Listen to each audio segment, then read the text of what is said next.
Padma Bhushan doctor सेठ गोविंद दास की 129वें जन्मोत्सव को लेकर विविध कार्यक्रम आयोजित किए जाएंगे। ये जानकारी पत्रकार वार्ता में शहीद स्मारक ट्रस्ट के पदाधिकारियों सहित कांग्रेस कमेटी के सदस्यों द्वारा दी गई।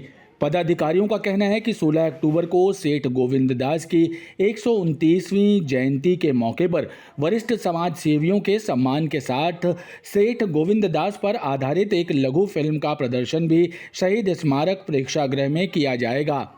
हम बहुत गौरवशाली हैं, सौभाग्यशाली हैं कि हम संस्कारधानी जबलपुर के उस शहर में हम लोग ने जन्म लिया है जिस शहर को गोविंद दास जी का शहर कहा जाता है।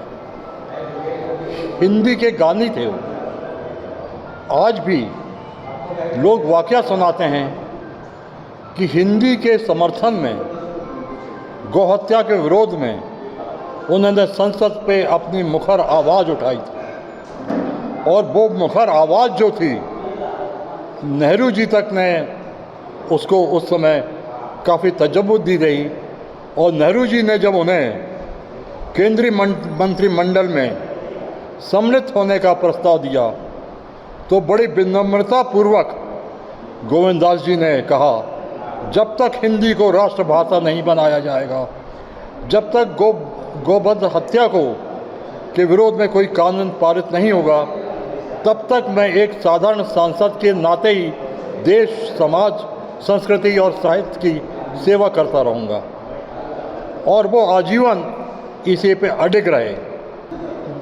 गोविंद दास जी संस्कारधानी के प्रथम राजनेता, सामाजिक कार्यकर्ता, सांस्कृतिक सेवाकर्ता, एक ऐसे व्यक्ति थे जिन्होंने डॉक्टर राजेंद्र प्रसाद जी ने भारत सरकार का दूसरा सर्वोच्च सम्मान पद्म भूषण उनको प्रदान किया गया। इस मौके पर मुख्य अतिथियों द्वारा गोविंद दास पर अपने विचार भी रखे जाएंगे। सेठ गोविंद दास ने शहर के विकास के लिए अपनी महत्वपूर्ण भूमिका निभाई थी, जिससे शहर के अंदर कई ऐतिहासिक बिल्डिंग आज भी देखने को मिलती हैं, जिनकी जयंती पर बड़ी संख्या में कार्यक्रम में समाज सेवी, राजनीतिक संगठन के सदस्य सहित गणमान्य नागरिक मौजूद रहेंगे।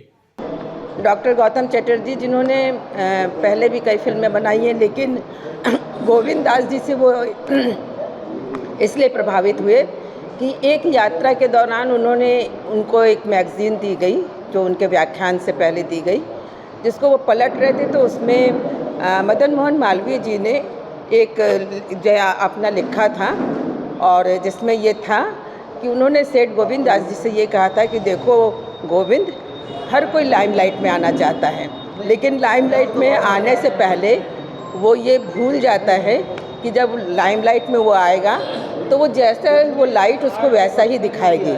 फूहड़ व्यक्ति सुंदर नहीं दिख सकता है।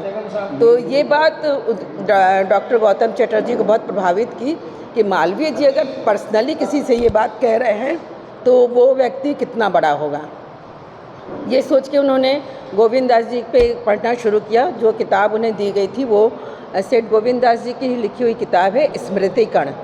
जब उन्होंने उसके बारे में पढ़ा तो उन्होंने देखा कि गोविंद दास जी का जो फलक है वो केवल स्वतंत्रता संग्राम तक ही सीमित नहीं है, चाहे साहित्य हो, चाहे जन सेवा हो, समाज सेवा हो, वो फलक उनका बहुत विस्तृत है।